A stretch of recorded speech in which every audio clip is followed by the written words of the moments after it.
அனைவருக்கும் வணக்கம். உங்களை அன்புடன் வரவேற்பது டேப் ஐஏஎஸ் அகாடமி. காப்பவன் கடவுள் என்றால் காக்கியும் கடவுளே என்ற வாசகத்திற்கு ஏற்ப இன்று அரசின் பல்வேறு துறைகளில் வேலைவாய்ப்புகள் இருந்தாலும் காவல்துறையில் சேர வேண்டும் என்பது பல மாணவர்களின் லட்சிய கனவாக இருக்கிறது. அப்படி இருக்கும் பட்சத்தில் இந்த தேர்வினை ஒரு மாநில அளவில் எந்த வாரியம் நடத்துகிறது, மத்திய அளவில் எந்த வாரியம் நடத்துகிறது, அதற்கு நாம் என்ன படித்திருக்க வேண்டும், இது போன்ற தகவலைத்தான் இன்று நாம் இங்கு பார்க்க போகிறோம். காவல்துறை என்றால் ஒரு மாநிலத்தின் உள்துறை அமைச்சரின் நேரடி கட்டுப்பாட்டில் இருக்கும். அதாவது போலீஸ் என்று சொன்னால் public officer for legal investigation and crime emergency என்று சொல்வார்கள். அதாவது தமிழில் சட்ட விசாரணை மற்றும் குற்றவியலுக்கான அவசர நிலை பொது அதிகாரி என்று தமிழில் சொல்வார்கள். அதாவது இதில் இந்த போலீஸாக நாம் ஜாயின் பண்ணணும்னு சொன்னால் நம்ம ஒரு தமிழக அரசில் பார்த்தோம்னு சொன்னோம்னா 2 வாரியங்கள் இருக்குது. அதாவது டிஎன்யூஎஸ்ஆர்பி அண்ட் டிஎன்பிஎஸ்சி. டிஎன்யூஎஸ்ஆர்பினா என்ன அப்படின்னா Tamil Nadu uniform service recruitment board, அதாவது தமிழ்நாடு சீருடை பணியாளர் தேர்வாணையம் சொல்லுவாங்க தமிழில். இதே டிஎன்பிஎஸ்சி அப்படின்னா தமிழ்நாடு பப்ளிக் சர்வீஸ் கமிஷன், அதாவது தமிழ்நாடு அரசு பணியாளர் தேர்வாணையம் மூலமாக நம்ம இதுக்கு எக்ஸாம் கண்டக்ட் பண்ணுறாங்க. அடுத்து யூபிஎஸ்சின்னு சொல்லக்கூடிய யூனியன் பப்ளிக் சர்வீஸ் கமிஷனில் நம்ம ஒரு ஐபிஎஸ் ஆஃபீஸராக நம்ம இங்கே என்ட்ரி ஆகலாம். அதாவது பொதுவாகவே இந்த காவல்துறையில் நம்ம 4 நிலைகளில் நம்ம என்ட்ரி ஆக முடியும். ஃபஸ்ட்டு என்ன அப்படின்னா, நம்ம 10th முடிச்சிருந்தோம் அப்படின்னா இந்த டிஎன்யூஎஸ்ஆர்பி மூலமாக நம்ம ஒரு போலீஸ் கான்ஸ்டபிளாக நம்ம என்ட்ரி ஆகலாம். இதே நம்ம ஒரு டிகிரி முடிச்சிருந்தோம் அப்படின்னு சொன்னால் இதே டிஎன்யூஎஸ்ஆர்பியில் நம்ம ஒரு டைரக்ட் எஸ்ஐயாக நம்ம ஜாயின் பண்ண முடியும். இதே டிஎன்பிசியில் நம்ம எக்ஸாம் எழுதி பாஸ் கிளியர் பண்ணோம்னா நம்மளால் ஒரு டிஎஸ்பியாக ஜாயின் பண்ண முடியும். இதே நம்ம ஒரு யூபிஎஸ்சி எழுதி கிளியர் பண்ணோம் அப்படின்னா நம்ம ஒரு ஏஎஸ்பியாக நம்ம இங்கே ஜாயின் பண்ணலாம். அப்போது இந்த காவல்துறையில் நம்ம 4 நிலைகளில் நம்ம என்ட்ரி ஆகலாம். சரிங்களா? அதாவது இப்போ பேசிக்காக ஒரு 10th முடிச்சிருந்தோம் அப்படின்னா நம்ம போலீஸ் கான்ஸ்டபிளாக அங்கே நுழைதோம் அப்படின்னா 2ஆம் நிலை காவலர், அடுத்து முதல் நிலை காவலர், அடுத்து நம்ம ஹெட் கான்ஸ்டபிள், அடுத்து போலீஸ் சப் இன்ஸ்பெக்டர், எஸ்எஸ்பின்னு சொல்லுவாங்க, ஸ்பெஷல் சப் இன்ஸ்பெக்டர், அடுத்து ஒரு சப் இன்ஸ்பெக்டர் வரைக்கும் நம்ம போகக்கூடிய வாய்ப்பு கிடைக்கும். இதே நம்ம ஒரு டிகிரி முடிச்சிருந்தோம் அப்படின்னா நம்ம ஒரு டைரக்ட் எஸ்ஐயாக ஜாயின் பண்ணோம் அப்படின்னா ஃபஸ்ட்டு ட்ரைனிங் எஸ்ஐன்னு சொல்லுவாங்க, ஸோ அதில் போடுவாங்க. அதுக்கப்புறம் நம்ம ஒரு டைரக்ட் எஸ்ஐ ஆகலாம், அதுக்கப்புறம் நம்ம ஒரு போலீஸ் இன்ஸ்பெக்டர் ஆகலாம், அடுத்து நம்ம ஒரு டிஎஸ்பி ஆகலாம், அடுத்து நம்ம ஒரு அடிஷ்னல் எஸ்பி வரைக்கும் வரக்கூடிய வாய்ப்பு நமக்கு கிடைக்கும். இதே நம்ம டிஎன்பிசியில் பாஸ் பண்ணோம் அப்படின்னு சொன்னோம்னா நம்ம டேரெக்டாக டிஎஸ்பியாக ஜாயின் பண்ணலாம். அப்படி டிஎஸ்பியாக ஜாயின் பண்ணோம்னா அடுத்து நம்ம அடிஷ்னல் எஸ்பியாக ஜாயின் பண்ணலாம், அடுத்து எஸ்பியாக ஜாயின் பண்ணலாம், அடுத்து எஸ்எஸ்பி, அடுத்து டிஐஜி, அடுத்து ஐஜி, அடுத்து ஏடிஜிபி, அடுத்து ஏடிஜிபி வரைக்கும் நம்ம வரலாம் ஒரு குரூப் 1ல் பாஸ் பண்ணோம் அப்படின்னா. இதே நம்ம யூபிஎஸ்சி கிளியர் பண்ணோம் அப்படின்னா டேரெக்டாக நம்ம யூபிஎஸ்சி கிளியர் பண்ணோம்னா நம்ம டேரெக்டாக ஐபிஎஸ் ஆஃபீஸர். அப்போ டேரெக்ட் ஐபிஎஸ் ஆஃபீஸர்னால் நம்ம டேரெக்டாக ஏஎஸ்பின்னு சொல்லுவாங்க, assistant superintendent of police.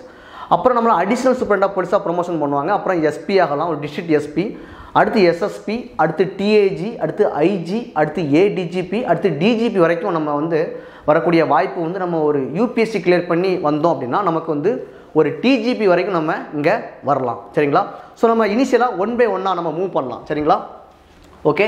So first பார்த்தோம்னா நம்ம ஒரு டிஎன்யூஎஸ்ஆர்பி, அதாவது Tamil Nadu uniform service recruitment board, okay, Tamil Nadu சீருடை பணியாளர் தேர்வாணையம். இங்கே நம்ம ஒரு 10th முடிச்சு நம்ம குவாலிஃபை ஆனோம் அப்படின்னா நம்ம ஒரு 2ஆம் நிலை காவலராக நம்ம தேர்ச்சி பெற்று நம்ம இந்த துறையில் நம்ம ஜாயின் பண்ணலாம். அப்படி ஜாயின் பண்ணோம் அப்படின்னா அப்புறமா நம்ம ஒரு ஹெட் கான்ஸ்டபிளாக நமக்கு பதவி உயர்வு கிடைக்கும். அதுக்கப்புறம் பார்த்தோம்னா நம்ம ஒரு ஸ்பெஷல் சப் இன்ஸ்பெக்டர்னு சொல்லுவாங்க, சிறப்பு காவல் சிறப்பு உதவி ஆய்வாளர்னு சொல்லுவாங்க, அது வரைக்கும் நம்ம ப்ரொமோஷனில் வரலாம். அதுக்கப்புறம் பார்த்தோம்னா நம்ம ஒரு சப் இன்ஸ்பெக்டர் வரைக்கும் நம்ம வரக்கூடிய வாய்ப்புகள் இந்த துறையில் நமக்கு கிடைக்கும். ஓகே.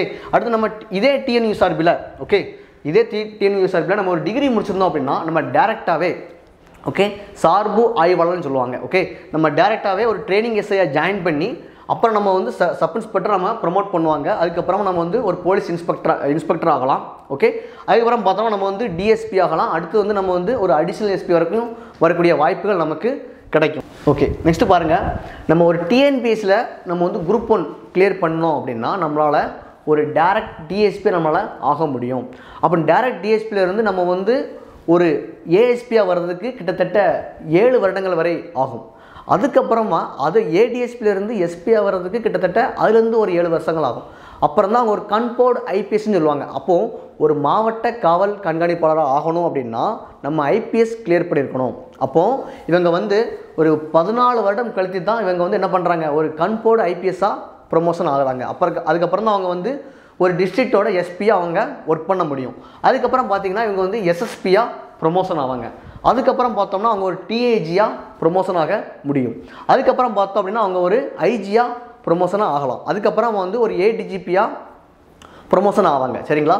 ஸோ அடுத்ததாக பார்த்தோம் அப்படின்னா நம்ம யூபிஎஸ்சி கிளியர் பண்ணுறோம். ஓகே, யூபிஎஸ்சினா என்ன அப்படின்னா யூனியன் பப்ளிக் சர்வீஸ் கமிஷன், அதாவது மத்திய அரசு பணியாளர் தேர்வாணையம். ஸோ இங்கே பார்த்தோம் அப்படின்னா நம்ம வந்து ஐஏஎஸ் இப்போ நான் வந்து இல்லை எக்ஸாம் கண்டக்ட் பண்ணுவாங்க. அதில் வந்து ரேங்க் அடிப்படையில் வந்து அவங்களோட போஸ்டிங்கை சூஸ் பண்ணுவாங்க. சரிங்களா?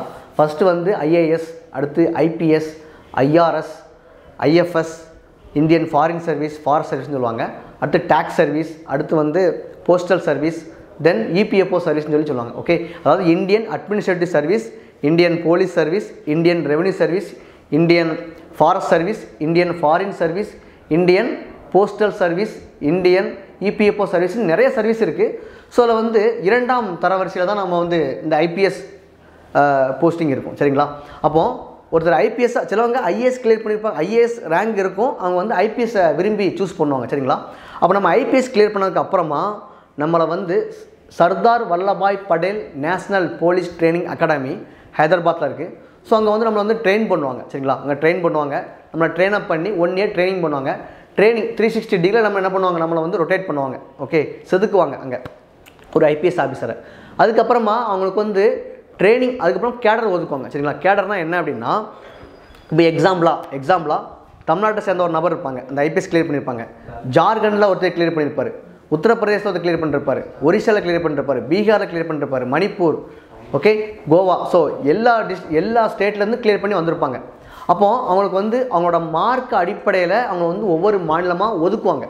அப்போ அந்த மாநிலத்தை தான் அவங்களுக்கு வந்து ஹோம் கேடர்னு சொல்லுவாங்க. ஓகே, அந்த மாநிலம் தான் அவங்களுக்கு வந்து தாய் வீடு மாதிரி.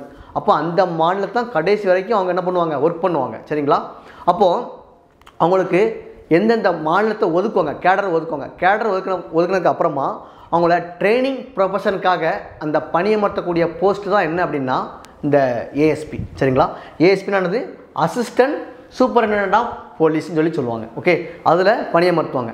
அதுக்கப்புறமா அவங்க வந்து ஒரு 2 or 3 years, ஒரு 2 yearsக்குள்ளே அவங்க அடிஷ்னல் எஸ்பி ஆயிடுவாங்க. ஓகே, ஒரு அடிஷ்னல் எஸ்பி ஆயிடுவாங்க. இதே வந்து நல்லா பார்த்துக்கோங்க. அடிஷ்னல் எஸ்பி ஆனதுக்கப்புறமா ஒரு வித்தின் 3 yearக்குள்ளே அவங்க எஸ்பி ஆயிடுவாங்க. இங்கே பாருங்கள், இதே நம்ம குரூப் 1ல் பாஸ் பண்ணியிருந்தோம்னா, ஒரு வேளை நம்ம குரூப் 1ல் கிளியர் பண்ணியிருந்தோம் அப்படின்னா டிஎஸ்பிலேருந்து அடிஷ்னல் எஸ்பி ஆகிறதுக்கு 7 வருஷம் ஆகும். அதிலிருந்து அவங்க எஸ்பி ஆகிறதுக்கு இன்னும் 7 வருஷம் ஆகும். அப்போ கிட்டத்தட்ட ஒரு 14 வருஷம் ஆனதுக்கப்புறமா தான் அவங்க ஒரு கன்ஃபர்டு ஐபிஎஸ்ன்னு சொல்லுவாங்க, அந்த போஸ்ட்டுக்கு வர முடியும், ஐபிஎஸ் ஆக முடியும்.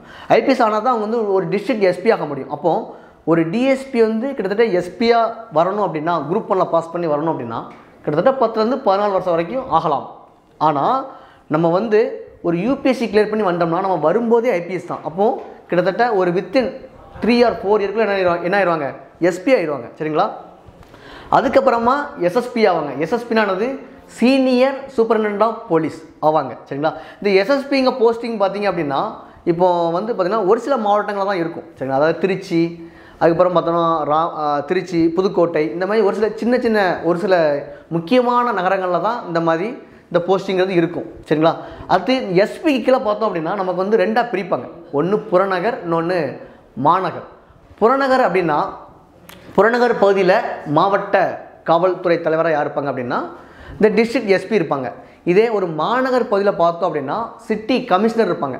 அப்போ அந்த சிட்டி கமிஷனருக்கு கீழே யார் இருப்பாங்க அப்படின்னா டெப்டி கமிஷனர், அதுக்கு கீழே அசிஸ்டன்ட் கமிஷனர் இருப்பாங்க. சரிங்களா?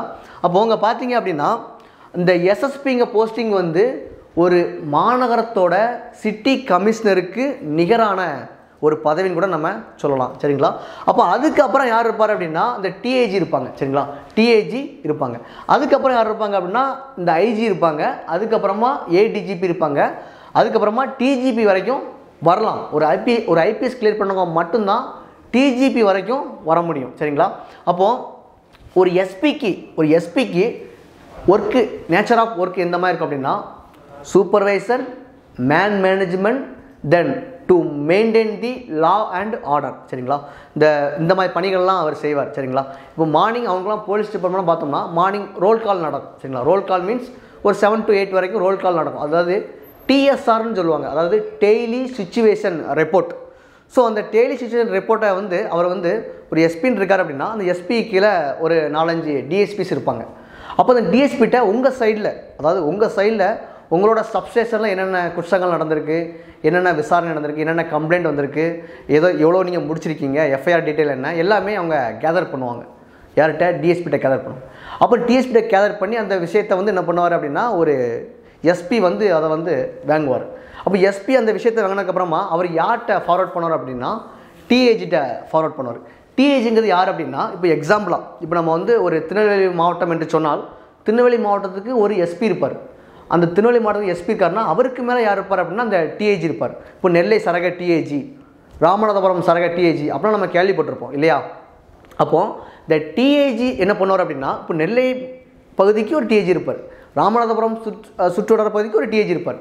அப்போ இந்த டிஏஜி என்ன பண்ணுவார் அப்படின்னா இந்த விஷயத்தை வந்து ஐஜிக்கு ஃபார்வர்ட் பண்ணுவார். இப்போ எக்ஸாம்பிள் நமக்கு வந்து ஐஜி ஆஃபீஸ் மாதிரி, இப்போ ஐஜி ஆஃபீஸை பொறுத்தவரையில் 4 மண்டலமாக பிரிப்பாங்க. ஓகே, கிழக்கு மண்டலம், மேற்கு மண்டலம், வடக்கு மண்டலம், தெற்கு மண்டலம். இப்போ நமக்கு வந்து ஒரு மதுரை மாவட்ட ஐஜி ஆஃபீஸ் தான் நமக்கு ஹெட்டாக இருப்பாங்க. சரிங்களா? ஐஜி ஆஃபீஸை பொறுத்தவரையில் நமக்கு வந்து ஐஜி ஆஃபீஸ்னு சொன்னால் மதுரை ஐஜி ஆஃபீஸ் தான். ஸோ அந்த மாதிரி இந்த விஷயத்தை டிஏஜி என்ன பண்ணுவார்னா ஐஜிக்கு ஃபார்வர்ட் பண்ணுவார். அந்த விஷயத்தை ஐஜி என்ன பண்ணுவார்னா ஏடிஜிபிக்கு ஃபார்வர்ட் பண்ணுவார்.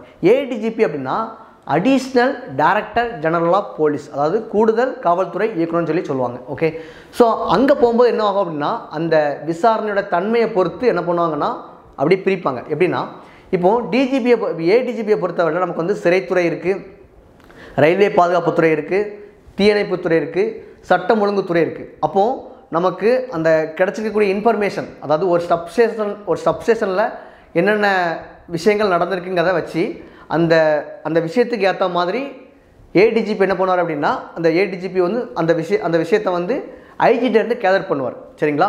அப்புறம் ஏடிஜிபி என்ன பண்ணுவார் அப்படின்னா இந்த விஷயத்தை வந்து டிஜிபிக்கு ஃபார்வர்ட் பண்ணுவார்.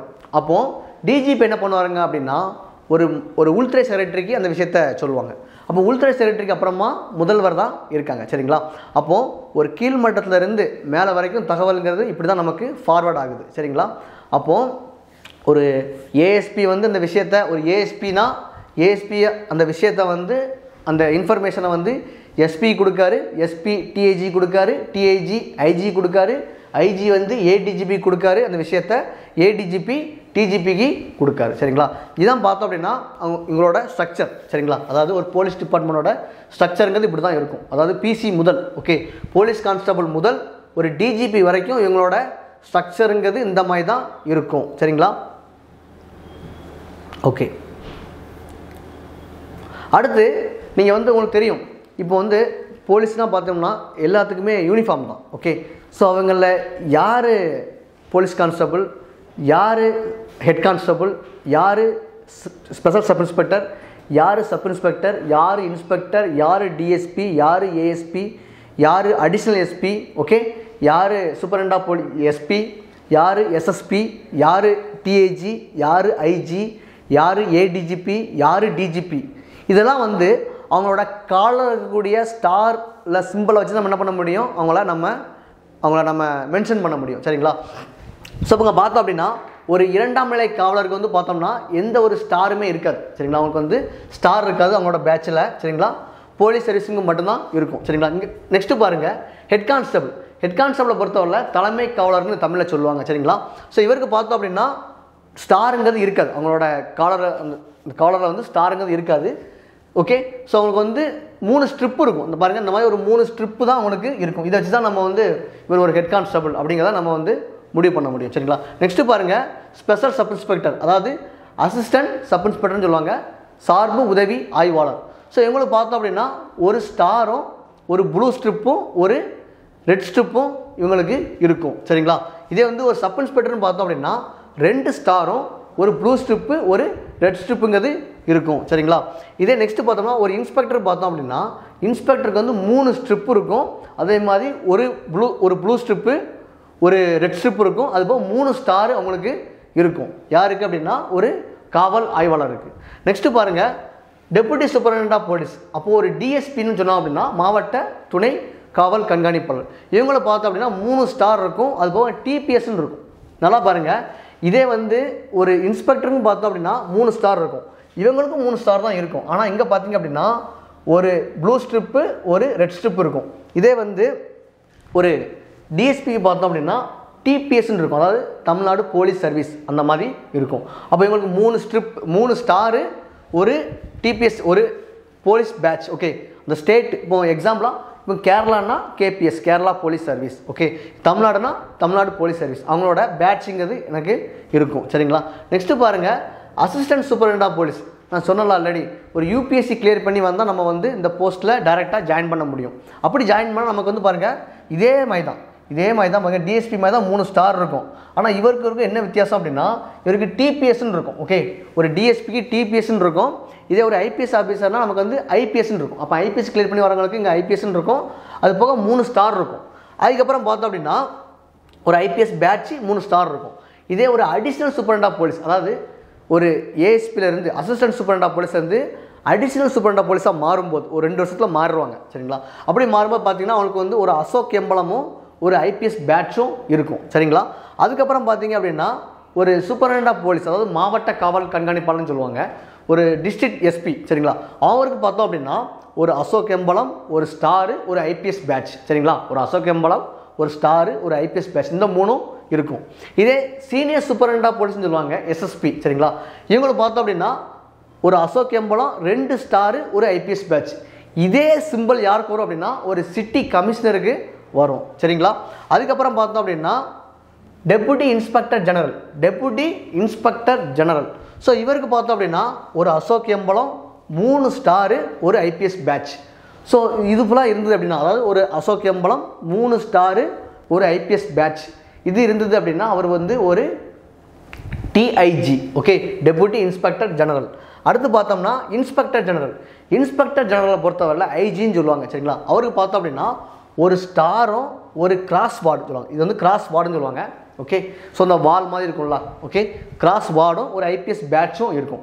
ஸோ அப்போது இந்த 3 இருந்ததுன்னா அவர் வந்து யார்? ஒரு இன்ஸ்பெக்டர் ஜெனரல். சரிங்களா? அடுத்து பார்த்தோம்னா additional DGP. Okay, additional DGP என்று சொன்னால் இது கூடுதல் காவல்துறை இயக்குனர்னு சொல்லுவாங்க. Okay, additional director general of police. Okay, so இவருக்கு பார்த்தோம் அப்படின்னா ஒரு அசோக் எம்பளம் ஒரு கிராஸ் வார்டு ஒரு ஐபிஎஸ் பேட்ச் இருக்கும். பாருங்க, இங்கே ஸ்டார் வராது. Ashok emblem cross sword IPS batch. இதே சிம்பிள் தான் டிஜிபிக்கும் அதே தான். சரிங்களா? டிஜிபிக்கும் பார்த்தோம் அப்படின்னா அவருக்குமே பார்த்தோம் அப்படின்னா அவருக்கு வந்து ஒரு அசோக் எம்பளம் ஒரு கிராஸ் வார்டு ஒரு ஐபிஎஸ் பேட்ச், இந்த 3 இருக்கும். அடுத்து இவங்க யூஸ் பண்ணுற காரில் ஒரு டிஐஜி இருக்கார் அப்படின்னா அந்த டிஐஜியில் வந்து அந்த டிஐஜி அவர் வராரு, அவர் கார் வருது அப்படின்னா அவரோட காரில் ஃப்ரண்டில் பார்த்தோம் அப்படின்னா ப்ளூ கலர் ஒரு போர்டு இருக்கும். ஒரு ப்ளூ கலர் போர்டில் ஒரு ஸ்டார் இருக்கும். அப்போ ஒரு காரில் அதோட ஃப்ரண்ட் பகுதியில் ப்ளூ கலர் ஒரு போர்டில் இந்த ப்ளூ கலர் போர்டில் ஒரு ஸ்டார் இருந்தது அப்படின்னா அவர் உள்ளே வந்து டிஐஜி இருப்பார். இதே 2 ஸ்டார் இருந்தது அப்படின்னா அந்த இடத்துல எங்கே யார் இருப்பார் அப்படின்னா அடிஷ்னல் டிஜிபி இருப்பார். ஓகே, 2 ஸ்டார் இருந்ததுன்னா ஒரு ஸ்டார் இருந்ததுன்னா நமக்கு வந்து ஐஜி இருப்பார். ஓகே, ஒரு ஸ்டார் இருந்தால் டிஐஜி இருப்பார். இதே 2 ஸ்டார் இருந்தது அப்படின்னா அங்கே வந்து ஐஜி இருப்பார். ஓகே, இதே வந்து 3 ஸ்டார் இருந்தது அப்படின்னா ஒரு காரில் ஃப்ரெண்டோட பகுதியில் ஒரு ஸ்டார் இருந்தது அப்படின்னா ஓகே, அப்போ ஒரு ஸ்டார் இருந்ததுன்னா அங்கே யார் இருப்பார் அப்படின்னா ஐஜி இருப்பார், டிஐஜி இருப்பார். 2 ஸ்டார் இருந்ததுன்னா ஐஜி இருப்பார். இதே 3 ஸ்டார் ஒரு கார் வருது, அந்த காரில் 3 ஸ்டார் இருந்தது அப்படின்னா அங்கே வந்து டிஜிபி வருவாங்க. சரிங்களா? அப்போது இவங்க யூஸ் பண்ணுற காரில் பார்த்தோம் அப்படின்னா ஓகே அடுத்து பார்த்தோம் அப்படின்னா இவங்க யூஸ் பண்ணுற கார். ஓகே, இப்போ ஒரு எக்ஸாம்பிளாக ஒரு டிஐஜி வராங்க அப்படின்னா அவருடைய காரில் ஃப்ரண்ட் பகுதியில் ஒரு ப்ளூ கலர் போர்டில் ஒரு ஸ்டார் இருக்கும். அப்போது அந்த ஒரு ஸ்டார் இருந்தாலே அங்கே வந்து டிஐஜி வராங்கன்னு அர்த்தம். இதே ஒரு 2 ஸ்டார் இருந்தது அப்படின்னா அந்த இடத்துல வந்து ஐஜி வராருன்னு அர்த்தம். சரிங்களா? ஒரு காரில் ஒரு கவர்மெண்ட் வெஹிக்கிளில் வந்து 2 ஸ்டார் இருந்தது அப்படின்னா அங்கே வந்து ஐஜி வராருன்னு அர்த்தம். இதே 3 ஸ்டார் இருந்தது அப்படின்னா அந்த இடத்துல டிஜிபி வராருன்னு அர்த்தம். டிஜிபி தான் ஒரு மாநிலத்தோட உச்சபட்ச காவல் அதிகாரி.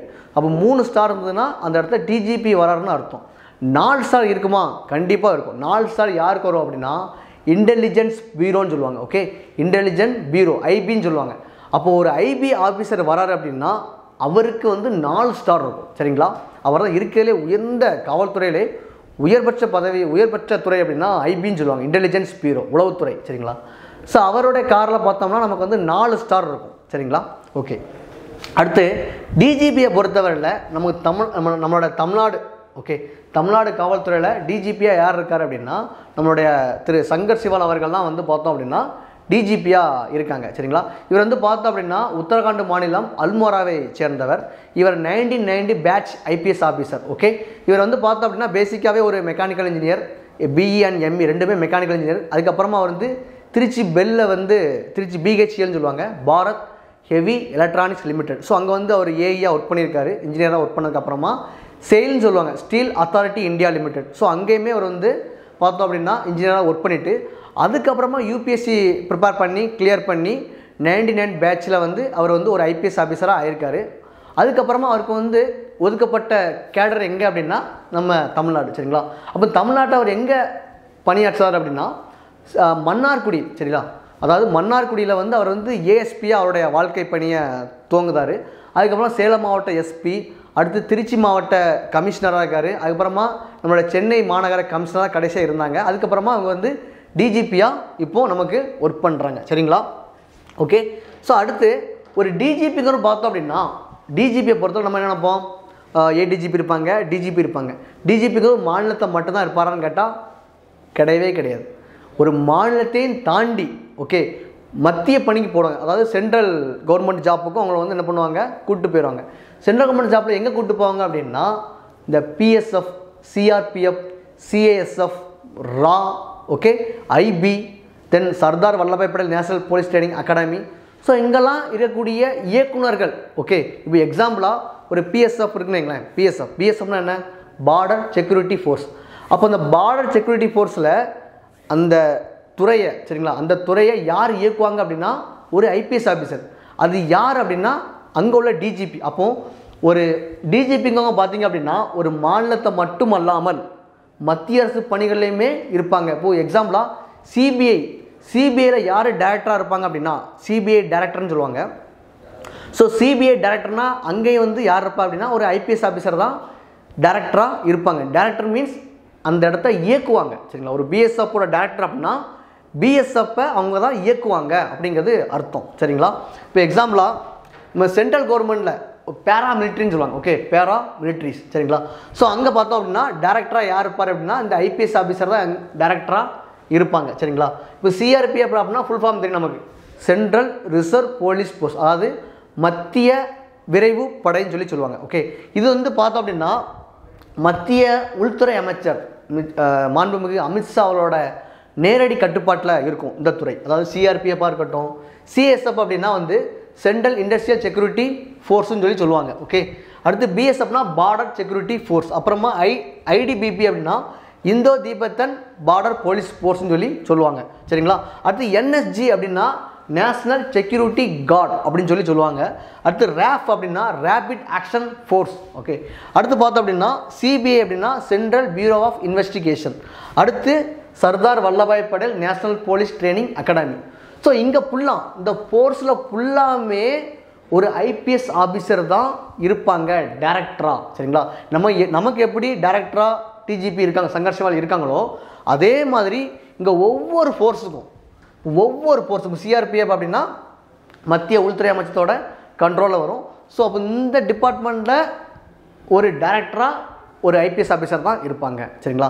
ஸோ அப்போ ஒவ்வொரு இந்த சிஆர்பிஎஃப்லையும் சரி சிஎஸ்எஃப் இல்லை யார் இப்போ தற்சமயம் யார் டைரக்டராக இருக்காங்க அப்படிங்கிற டீட்டெயிலை இப்போ நம்ம இங்கே பார்க்கலாம் சரிங்களா. ஃபஸ்ட்டு பாருங்கள், ஃபஸ்ட்டு சிஆர்பிஎஃப்பை பொறுத்தவரையில் சென்ட்ரல் ரிசர்வ் போலீஸ் ஃபோர்ஸ்னு சொல்லி சொல்லுவாங்க சரியா. அதாவது மத்திய உள்துறை அமைச்சரோட நேரடி கட்டுப்பாட்டு அந்த துறை இருக்கும் சரிங்க, இந்த துறை வந்து இருக்கும் சரிங்களா.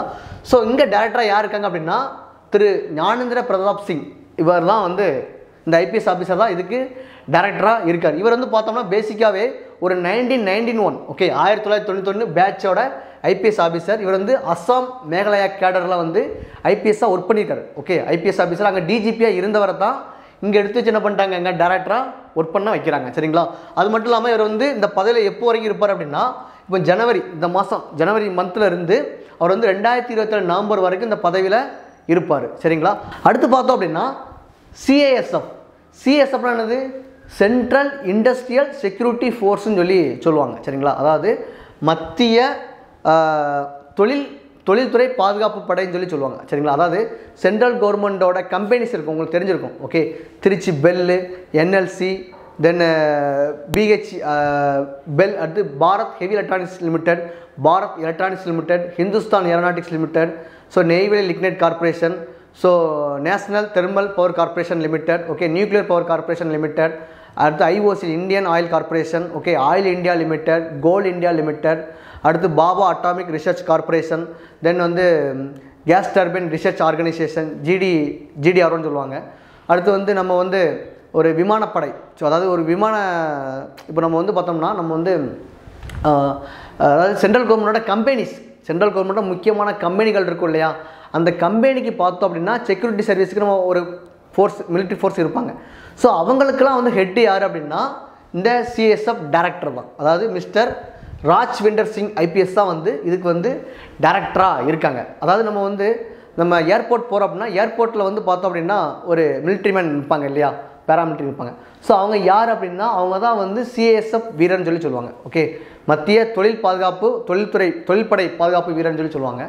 ஸோ அதோட இயக்குனர் தான் யார் அப்படின்னா அந்த ஹோல் மொத்தத்திலே இந்தியா முழுக்க உள்ள கம்பெனிஸ் அதில் செக்யூரிட்டி ஃபோர்ஸ் கொடுக்க ஃபுல்லாக ஒரு டிஜிபியோட கண்ட்ரோல். அந்த டிஜிபி தான் யார் அப்படின்னா இந்த ராஜ்விண்டர் சிங் ஐபிஎஸ் அவர்கள். ஸோ இவங்க தான் வந்து இவங்களோட நேரடி கட்டுப்பாட்டில் தான் அந்த சிஎஸ்எஃப் ஃபோர்ஸுங்கிறது இருக்கும் சரிங்களா. இவர் பார்த்தோம்னா பேசிக்காகவே 99 batch, okay 1990 batch IPS officer சரிங்களா. இவர் வந்து பீகார் கேடரில் ஒர்க் பண்ணியிருக்காரு. பீகார் கேடரில் டிஜிபியாக ஒர்க் பண்ணிவிட்டு அதுக்கப்புறமா என்ன பண்ணிருக்காங்க, இந்த ஃபோர்ஸில் அவரை டைரக்டராக நியமிச்சிருக்காங்க. இவர் எப்போ வரைக்கும் இந்த பதவியில் இருப்பார் அப்படின்னா ஆகஸ்ட் 2024 செப்டம்பர், ஓகே இந்த வருஷம் செப்டம்பர் 2025 வரைக்கும் இந்த பதவியில் இவர் இருப்பார் சரிங்களா. அடுத்து பார்த்தோம்னா பிஎஸ்எஃப்னானது பார்டர் செக்யூரிட்டி ஃபோர்ஸ். ஓகே, ஒரு பார்டர் செக்யூரிட்டி ஃபோர்ஸில் வந்து அதாவது பிஎஸ்எஃப்பை பொறுத்தவரையில் மத்திய உள்துறை அமைச்சகத்தோட கட்டுப்பாட்டில் இருக்கும் சரிங்களா.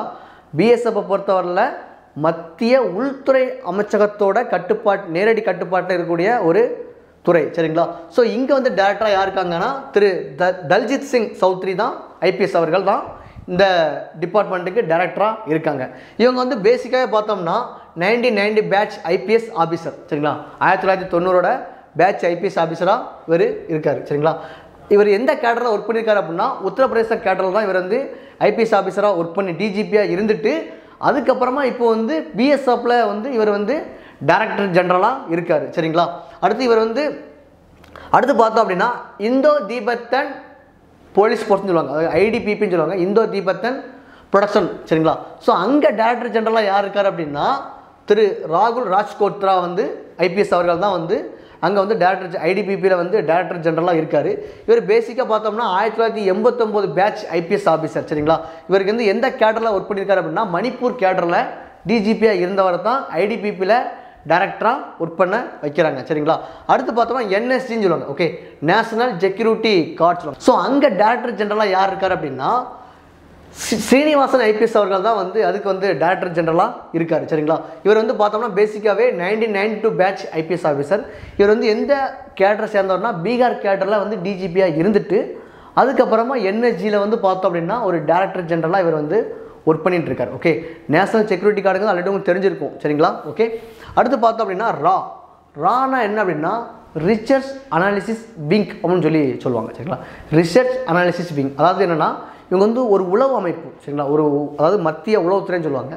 ஸோ இவங்கெல்லாம் பார்த்தோம் அப்படின்னா வந்து இந்த ராலாம் வந்து பார்த்திங்கன்னா அவங்க ஒர்க் பண்ணுற இடமே தெரியாது, அவங்களுக்கு வந்து அந்த ஆஃபீஸ் நேமே இருக்காது சரிங்களா, ஒரு சின்ன போர்டு தான் இருக்கும். ஓகே, ஸோ அந்த மாதிரி ரொம்ப மைன்யூட்டாக ஒர்க் பண்ணுவாங்க சரிங்களா உளவுத்துறை.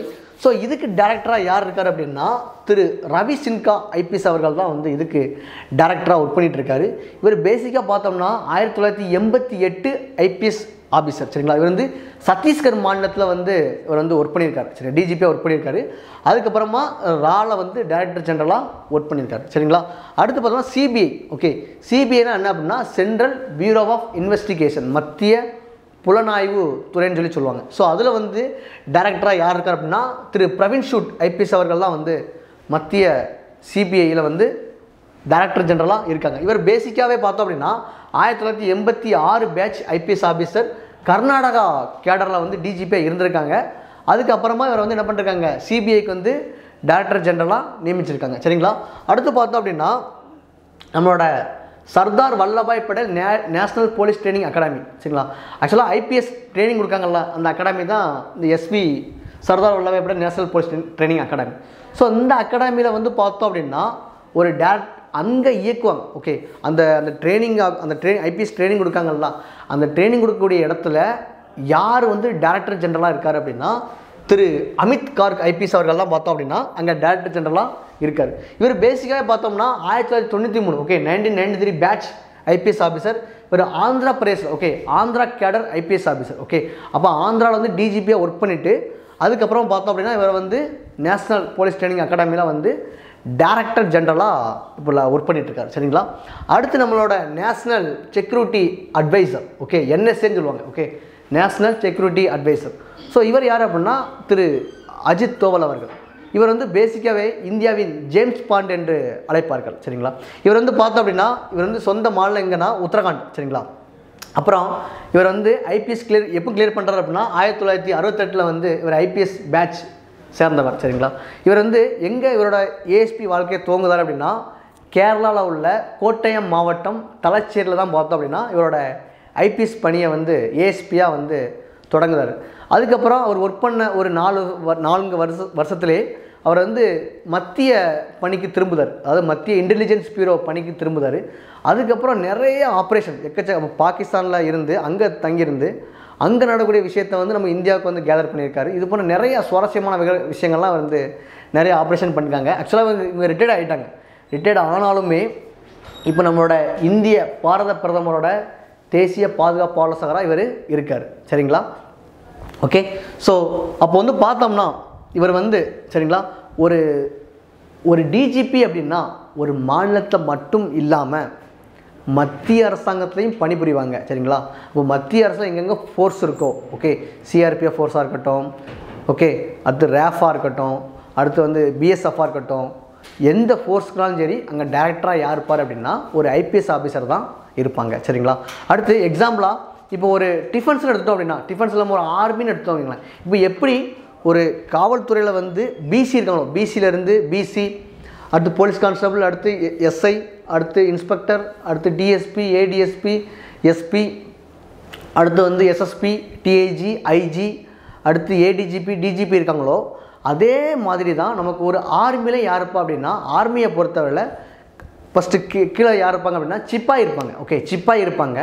சிப்பாய்க்கு மேலே லேன்ஸ் நாயக்கு, அடுத்து நாயக், அடுத்து ஹேவில்டர். இந்த ஹேவில்டர் வரைக்கும் பார்த்தோம்னா அவங்க ஒரு நான் கமிஷன்ட் ஆஃபீஸராக இருப்பாங்க. அதுக்கு மேலே யார் இருப்பாங்க அப்படின்னா லெஃப்டினன்ட். ஓகே, லெஃப்டினண்ட்டை பொறுத்தவரை எங்கே இருப்பாங்க அப்படின்னா லெஃப்டினண்ட்டை பொறுத்தவரையில் நம்ம வந்து சென்னையில் இருக்குது. சென்னையில் வந்து பார்த்தோம் அப்படின்னா பரங்கிமலையில் வந்து ஓடிஏ ஆஃபீஸர், அதாவது ஆஃபீஸர் ட்ரைனிங் அகாடமி. ஸோ அங்கே தான் என்ன பண்ணுவாங்க அப்படின்னா ஒரு லெஃப்டினண்ட்டாக உருவாக்குவாங்க. சரிங்களா? அங்கே இருந்தால் லெஃப்டினண்ட் வராரு. ஓகே, லெஃப்டினண்ட்டை பொறுத்தவரையில் பாருங்கள் இப்போ டிஃபென்ஸ்னு எடுத்துட்டோம் அப்படின்னா ஃபஸ்ட்டு சிப்பாய் இருப்பாங்க. சிப்பாய்க்கு அடுத்தால யார் இருப்பார் அப்படின்னா லேன்ஸ் நாயக். ஓகே, நாயக் இருப்பாங்க, லேன்ஸ் நாயக். அப்புறம் நாயக் இருப்பாங்க. அடுத்து ஹேவில்டர். இந்த ஹேவில்டர் வரைக்கும் ஒரு நான் கமிஷன்ட் ஆஃபீஸராக இருப்பாங்க. இதுக்கப்புறம் தான் ஆஃபீஸர்ஸ். சரிங்களா? அதாவது lieutenant, second lieutenant, lieutenant, okay அடுத்து கேப்டன், அடுத்து மேஜர், ஓகே அடுத்து வந்து லெஃப்டினன்ட் கர்னல், அடுத்து கர்னல், அடுத்து மேஜர் ஜென்ரல், அடுத்து லெஃப்டினன்ட் ஜென்ரல். ஒரு லெஃப்டினன்ட் ஜென்ரலுங்கவங்க வந்து பார்த்தோம் அப்படின்னா ஒரு மாநிலத்தோட டிஜிபிக்கு ஈக்குவலான கிரேடில் உள்ளவங்க. சரிங்களா? ஒரு மாநிலத்தோட ஈக்குவல் கிரேடில் இருக்கக்கூடியவங்க யார் அப்படின்னா இந்த லெஃப்டினன்ட் ஜெனரல். அப்போ இந்த லெஃப்டினன்ட் ஜெனரலுக்கு மேலே யார் இருப்பார் அப்படின்னா ஆர்மியோட ஜென்ரல் இருப்பார். ஓகே, ஆர்மியோட ஜென்ரல் இருப்பார். அப்போ அந்த ஆர்மி ஜெனரலுக்கு அப்புறம் யார் இருப்பார் அப்படின்னா வைஸ் சீஃப் டிஃபென்ஸ் ஸ்டாஃப் இருப்பாங்க. Okay, wise chief defence staff. அப்போ அதுக்கு மேலே யார் இருப்பார் அப்படின்னா சீஃப் டிஃபென்ஸ் ஸ்டாஃப் இருப்பாங்க. சரிங்களா? ஸோ அப்போ இவ்வளோ விஷயங்கள் பார்த்தோம் அப்படின்னா ஒரு ஆர்மிலங்கிறது இருக்குது. ஓகே, ஆர்மியில் பேசிக்காக வந்து சிப்பாய், லேன்ஸ் நாயக், தென் நாயக், தென் ஹேவில்டர், இது வரைக்கும் நான் கமிஷன்ட் ஆஃபீஸர். இதுக்கு மேலே ஃபுல்லாமே commissioned officer. Okay, commandant officer. Okay, அப்போல்லாம் பார்த்தோம் அப்படின்னா லெஃப்டினன்ட் இருப்பாங்க. லெஃப்டினன்ட் ஸ்டார்ட் ஆகி லெஃப்டினன்ட்டு, அடுத்து கேப்டன், அடுத்து மேஜர், அடுத்து லெஃப்டினன்ட் கர்னல், அடுத்து கர்னல், அடுத்து மேஜர் ஜென்ரல், அடுத்து லெஃப்டினன்ட் ஜென்ரல், அடுத்து wise chief defence staff. Okay, அடுத்து ஆர்மி ஜென்ரல், அடுத்து வந்து சீஃப் டிஃபென்ஸ் ஸ்டாஃப். ஸோ இது வரைக்கும் நம்ம ஒரு ஆர்மி சர்வீஸில் ஒர்க் பண்ணக்கூடிய வாய்ப்புகள் கிடைக்கும். சரிங்களா? ஸோ அது மட்டும் இல்லாமல் ஓகே, இது மட்டும் இல்லாமல் இது ஃபுல்லாக வந்து காவல்துறை சார்ந்த ஒரு சில விஷயங்கள். இது மட்டும் இல்லாமல் நம்ம வந்து சல்யூட் முறையில் ஒரு சில விதிமுறைகள் இருக்குது. இப்போது எக்ஸாம்பிளாக நம்ம ஒரு ஆர்மி சர்வீஸ் பார்த்தோம் அப்படின்னா இப்படி செலக்ட் பண்ணுவாங்க, இப்படி செலக்ட் பண்ணுவாங்க. என்ன ரீசன் அப்படின்னா, ஒரு செலக்ட் பண்ணுறாலே ஒரு சுப்பீரியர் ஆஃபீஸர் தான் நம்ம வந்து செலக்ட்டுக்கு வந்து பண்ணுவாங்க, விஷ் பண்ணுவாங்க. ஒரு போலீஸ் கான்ஸ்டபிள், ஒரு ஹெட் கான்ஸ்டபிள் செலக்ட் பண்ணுவாங்க, head constable sub inspector select பண்ணுவாங்க, சப் இன்ஸ்பெக்டர் இன்ஸ்பெக்டர் செலக்ட் பண்ணுவாங்க. இதோட மீனிங் என்ன அப்படின்னா, என்னிடம் எந்த ஒரு ஆயுதமும் இல்லை, நான் உங்களை வணங்குகிறேன் அப்படிங்கிறத அர்த்தம். சரிங்களா? இதே ஒரு இந்தியன் நேவியில் பார்த்தோம்னா சல்யூட் இப்படி பண்ணுவாங்க, இப்படி பண்ணுவாங்க. ஏன் அப்படி பண்ணுறாங்க அப்படின்னா, இதே ஒரு ஷிப்பில் பார்த்தோம் அப்படின்னா அவங்க போகக்கூடிய ஷிப்பில் வந்து நிறைய ஆயில் இருக்கலாம், கரிகள் இருக்கலாம், துரும்பு இருக்கலாம். எந்த ஒரு கரை படிந்தாலும் நாம் பணி செய்ய தயார் அப்படிங்கிறத அந்த கரையை மறைக்கிறதுக்கு தான் இந்த மாதிரி செலக்ட் பண்ணுறாங்க.